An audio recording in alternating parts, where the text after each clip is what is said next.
Hello student, welcome back to Nirbhar academy. I hope आप सभी लोग बहुत ज़्यादा अच्छे होंगे और घर पे सेफ होंगे। Okay. Hello student, welcome back to Nirbhar academy. So आज का जो टॉपिक है पहले के टॉपिक से सिमिलर टॉपिक है, बस थोड़ा सा पॉइंट ऑफ व्यू आपका डिफरेंट है इसमें। टॉपिक क्या है? Electrostatic potential due to a point charge. ठीक है, जो कि आपने प्रीवियस क्लासेस में देखा था। Electric field due to a point charge या electric field intensity due to a point charge. ठीक है, सो बेसिकली इसमें हमने एज्यूमशन क्या लिया है कि कोई टेस्ट चार्ज है जहां पर हम नॉर्मली सारी वैल्यूज निकालते हैं। टेस्ट चार्ज है जिसपे जो चार्ज रखा हुआ है प्लस का 1 कूलम लिया हुआ है। नॉर्मली इसको आप बोलोगे यूनिट टेस्ट चार्ज। ठीक है, एंड आपका प्लस क्यू चार्ज है कहाँ पर ओ पॉइंट पे रखा है। अब आप क्या कर रहे हो कि जैसे आप क्या देखते हो कि प्लस क्यू जो ओ पे रखा हुआ है और प्लस 1 कूलम जो कि ए पे रखा है, दोनों के बीच में अगर मैं फोर्स देखूँ तो कौन सा फोर्स लगेगा? रिपल्सिव फोर्स लग रहा है। तो ऑटोमेटिक जो इलेक्ट्रिक फील्ड की डायरेक्शन कहाँ जाएगी? इस डायरेक्शन में जाएगा। ओके, अब ये पॉइंट आता है कि ये जो टेस्ट चार्ज है आपका इलेक्ट्रिक फील्ड के अगेंस्ट आप उसको क्या लेके आ रहे हो? ए से बी पे या ए से पी पे उस चार्ज को लेके आ रहे हो, तो उस पे कितना पोटेंशियल आपका वर्क करेगा। बेसिकली हमने पोटेंशियल क्या वर्क लिया था? To bring a test charge from one place to another place is known as electric potential and उसमें जो वर्क लगा रहे हो उसको आप बोल लेते हैं electrostatic potential energy. Okay, so basically आपने ले लिया suppose a test charge at A. ठीक है, देन आप क्या कर रहे हो? इस टेस्ट चार्ज को ए को कहाँ पे लेके आ रहे हो? बी पे। ठीक है, अब आप ध्यान से देखना कि यहाँ ए से बी तक का डिस्टेंस क्या है? डी एक्स लिए। अब उसका रीजन क्या है कि मुझे ए से बी तक ही क्यों लाना है भाई? ए से पी पे क्यों नहीं लेके जा रहे? ए से ओ पे क्यों नहीं लेके जा रहे हैं? ठीक है, सो बेसिकली ऐसा नहीं है कि हम ए से बी पे लेके जा रहे हैं, ये हमने स्मॉल सा डिस्टेंस ले लिया कि लेट सपोज ए से बी तक जा रहा है, तब वो डिस्टेंस ले रहा है dx, जो कि आपने नॉर्मली पढ़ते आ रहे हो, स्ट्रिप कंसीडर कर रहे हो, फिर पूरे का इंटीग्रेशन कर रहे हो, तब आप बोल रहे हो कि पूरी बॉडी का जो भी वैल्यूज आप कैलकुलेट कर रहे हो वो निकाल रहे थे।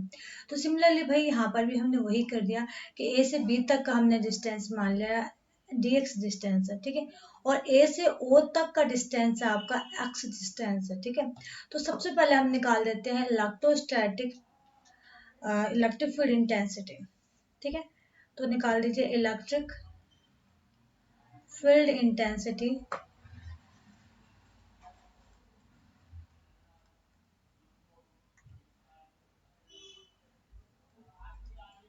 Eight A.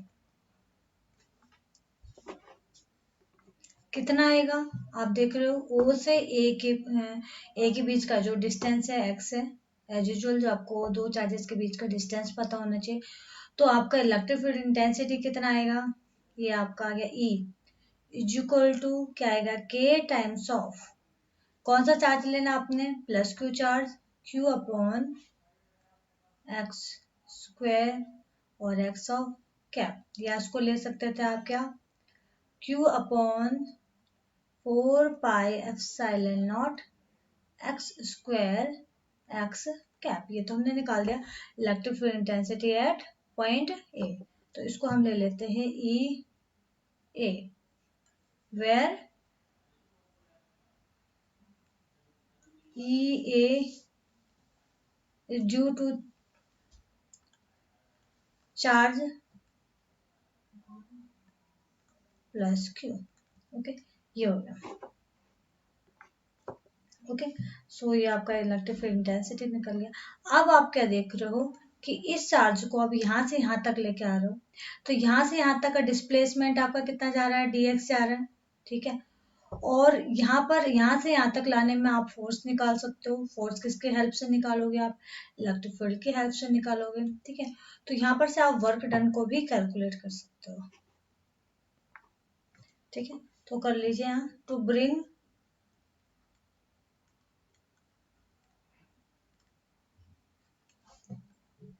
A unit test charge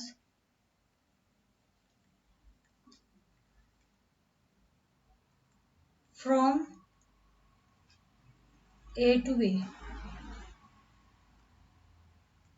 with displacement dx.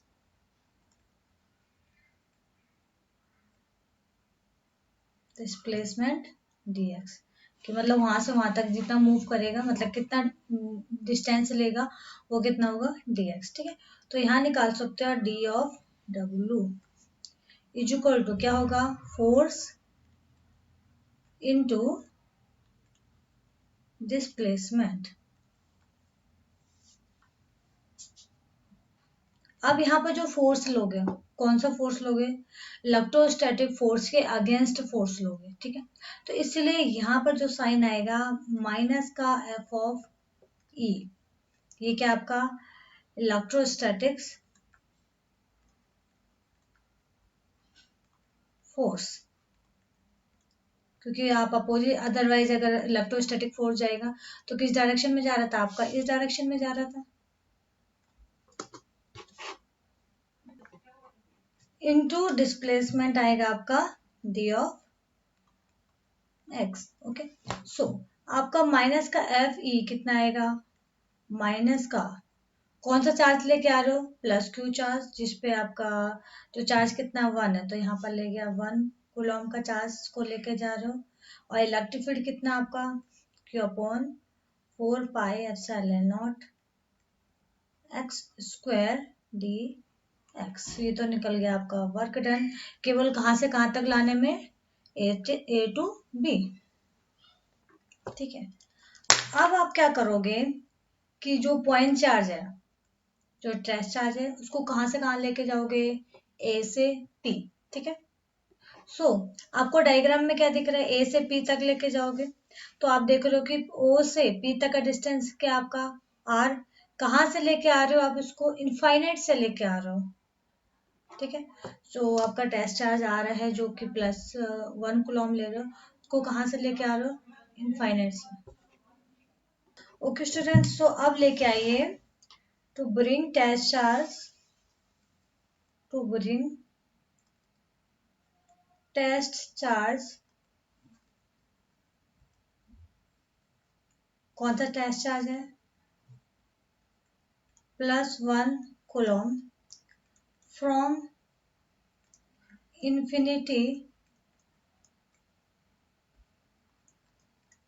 To point P, point P लेके आइए, क्या आ जाएगा, d W is equal to, ये कितना वैल्यू आया था, d W is equal to minus का q upon 4 pi epsilon not x square d x. ठीक है, तो अब यहाँ पे लगा दोगे इंटीग्रेशन, मैंने आपको बताया था जहां पर ये पूरे बॉडी का आपको सिचुएशन निकालना है, तो उस केस में आप इंटीग्रेशन अप्लाई करोगे, कहाँ से लेके आ रहे हो आप, इनफाइनाइट तक, कहाँ तक लेके जा रहे हो आप, आर तक, इस तरीके से आप लिमिट अप्लाई करोगे। ओके, देन अब यहाँ पर लगाना है आपको, डी डब्ल्यू की वैल्यू क्या थी, माइनस का q upon 4 pi epsilon not x square of d x. Okay, अब इसको सॉल्व कीजिए, क्या रिजल्ट आएगा, डी ऑफ डब्ल्यू इज इक्वल टू, यहाँ से q upon 4 pi epsilon not और माइनस ये बाहर आ जाएगा, इंटीग्रेशन के अंदर क्या बचेगा, infinite are 1/x² D x, ये बचेगा। ओके, अब यहाँ पर से आप क्या कीजिए, d W is equal to minus का q upon 4 pi epsilon naught integration के इन्फिनिटी टू आर, इसको ऊपर ले जाइए x की पावर -2 dx। ठीक है, अब इसका इंटीग्रेशन आपको पता ही होगा कि x की पावर n dx का इंटीग्रेशन कितना होता है। सो स्टूडेंट बताइए कितना होता है, इंटीग्रेशन ऑफ x की पावर n dx, ये बेसिकली होता है xn+1 अपॉन n+1। जो मैथ्स के स्टूडेंट हैं उनको तो समझ में आ रहा होगा क्योंकि ऑलरेडी पढ़ चुके होंगे, एंड जो बायो के स्टूडेंट है उनको नहीं पता होगा तो ये फॉर्मूलाज को आप याद कर लेना कि x की power n dx is equal to x n plus one upon n plus one. Now हम यहाँ पर n की वैल्यू देख सकते हैं, n की वैल्यू क्या है माइनस का 2। ओके, सो अप्लाई कीजिए यहाँ वैल्यू, क्या आएगा माइनस का q upon 4 pi epsilon naught, क्या आएगा x, n कितना -2 प्लस 1 अपॉन -2 प्लस 1, लिमिट क्या आपका इनफाइनाइट टू r। ओके, तो माइनस का q upon 4 pi epsilon naught, क्या आएगा x -1 और नीचे क्या बचेगा -1, लिमिट क्या है infinite to r। Okay, so minus का q upon 4 pi epsilon naught, ये क्या रिजल्ट आ जाएगा माइनस का 1/x, इनफाइनाइट से r डिस्टेंस। सो अब इसको सॉल्व कीजिए, माइनस बाहर आएगा तो माइनस माइनस प्लस, क्या रिजल्ट आएगा q upon 4 pi epsilon naught, ये क्या बचेगा 1/x, लिमिट ब्रेक कीजिए, कैसे ब्रेक करोगे, q upon 4 pi epsilon naught, क्या आएगा limit 1/r upper limit minus lower limit, कुछ इस तरीके से लिमिट ब्रेक करते हैं। तो D W is equal to कितना आ जाएगा q upon 4 pi epsilon naught, यहाँ बचेगा 1/r, और 1/इनफाइनाइट की वैल्यू क्या होती है आपकी 0, तो रिजल्ट क्या बचेगा आपका q upon 4 pi epsilon not r, तो ये निकल गया डी ऑफ डब्ल्यू। तो या तो आप इसको डी डब्ल्यू ले लीजिए, या आपका इसको ले सकते हो डब्ल्यू, या आप इसको ले सकते हो वी इज इक्वल टू क्या आएगा Q upon 4 pi epsilon naught R. ठीक है, ओके स्टूडेंट, सो हमारा इलेक्ट्रोस्टैटिक पोटेंशियल एनर्जी निकल गया, कितना है Q upon 4 pi epsilon naught R. ठीक है, किसके लिए है पॉइंट चार्ज के लिए। ठीक है, पॉइंट चार्ज के लिए आपने इलेक्ट्रिक फील्ड इंटेंसिटी कितना निकाला, वो था आपका Q अपॉन, एंड स्टूडेंट हमने इस प्रीवियस क्लास में पढ़ा था कि electric field intensity due to point charge कितना आया था आपका E is equal to Q upon 4 pi epsilon naught R square R cap. ठीक है, ये दो हमें रिजल्ट मिल गए, इवन फोर्स का भी मिलता है, उसके हमें अभी नीड नहीं है, तो फिलहाल हम दोनों रिजल्ट को ही कंसीडर करते हैं। सो स्टूडेंट हमने अभी फॉर्मूला पढ़ा क्या, V proportional to 1/r and E proportional to 1/r square, where r क्या है आपका डिस्टेंस बिटवीन टू चार्जेस, दो बीच के चार्जेस के बीच में डिस्टेंस है। तो आप देख रहे हो जैसे जैसे डिस्टेंस बढ़ता है आपका पोटेंशियल और इलेक्ट्रिक फील्ड किस तरीके से चेंज होता है, वो हमें प्लॉटिंग से पता चलेगा। तो हम प्लॉटिंग कैसे करेंगे, जब हम आर की वैल्यू को चेंज करेंगे। तो हमने सबसे पहले रख दिया आर इज इक्वल टू 0, तो v निकाल दीजिए, v इज इक्वल टू क्या आएगा 1/0, तो ऑटोमेटिक क्या आ जाएगा इनफाइनाइट वैल्यू आ जाएगी।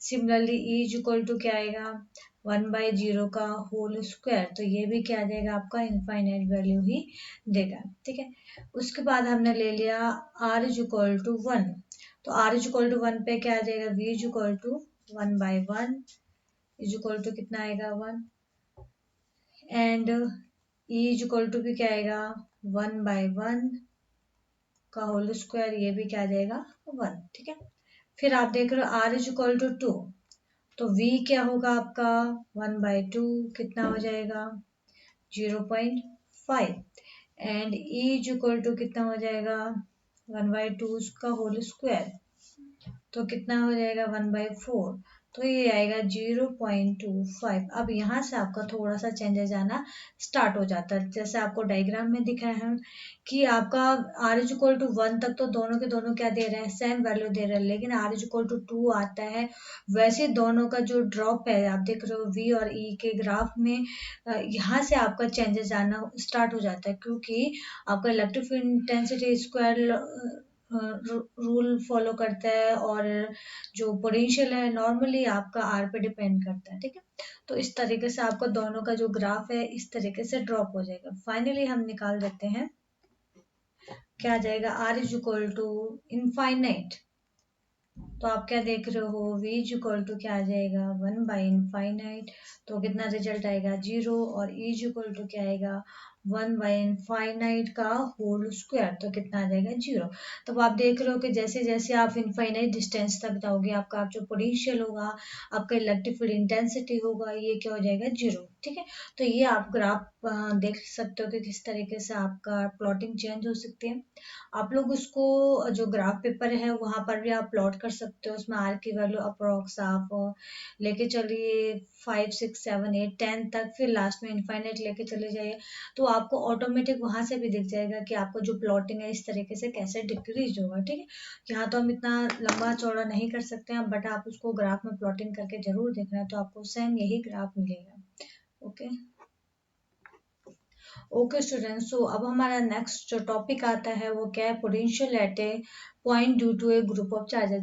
जैसे मैं पहले ही बोल चुकी हूँ कि जो जो वैल्यूज आपने फील्ड के लिए निकाला था, फोर्स के लिए निकाला था, वो चीजें आप यहाँ पर भी निकालोगे। ओके,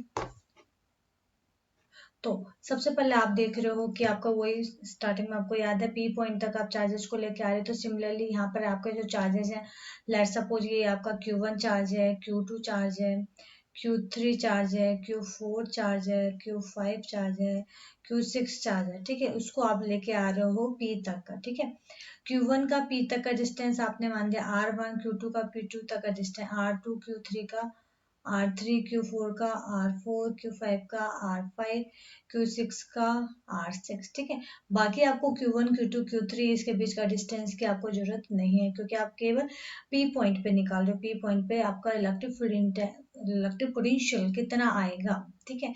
और मीन्स आपको जो चार्जेस है Q1, Q2, Q3, Q4 up to so on Q6, या मैं यहाँ पर ले लूँ Qn लेके चलते हैं इसको, क्या आएगा, Qn। तो इसको आप क्या P पॉइंट पे लेके जा रहे हो, ठीक है, ठीक है। तो आपने ले लिया suppose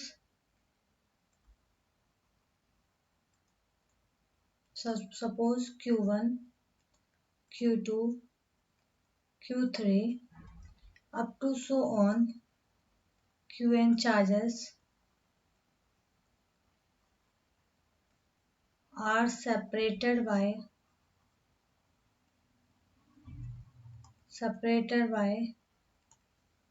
point P by R1, R2 up to so on Rn, ठीक है। Then work done to bring charges Q1, Q2 up to so on Q1 to point P is क्या आ जाएगा, इसको आपने मान दिया VP। VP is equal to क्या आ जाएगा, V1 plus V2 plus V3 plus V4 up to so on Vn, जो कि आपने देखा था चार्ज की कौन सी प्रॉपर्टी होती है, एडिटिव प्रॉपर्टी होगी। तो ऑब्वियसली जो पोटेंशियल किस पे डिपेंड कर रहा है, चार्ज पे डिपेंड कर रहा है, तो चार्ज की जो प्रॉपर्टी होगी वो पोटेंशियल की भी प्रॉपर्टी होगी। ओके स्टूडेंट्स, तो हम निकाल देते हैं, V of P is equal to V1 कितना आएगा, Q1 upon 4 pi epsilon naught R1, Q2 upon 4 pi epsilon naught R2 up to so on Qn upon 4 pi epsilon naught r n. Okay, so यहाँ से आप क्या ले सकते हो, 1/4πε0 को कॉमन ले लीजिए, क्या बचेगा अंदर, Q1/R1 plus Q2/R2 up to so on Qn/Rn। Okay, यहाँ पर लगा दीजिए आप समेशन, क्या आएगा, 1/4πε0 समेशन, समेशन क्या आएगा, I इज इक्वल टू 1 तक चार्ज मूव कर रहे हैं, तो अंदर क्या आ जाएगा, QI/RI। ठीक है, सो ये आपका पोटेंशियल आ गया ड्यू टू मल्टीपल चार्जेस।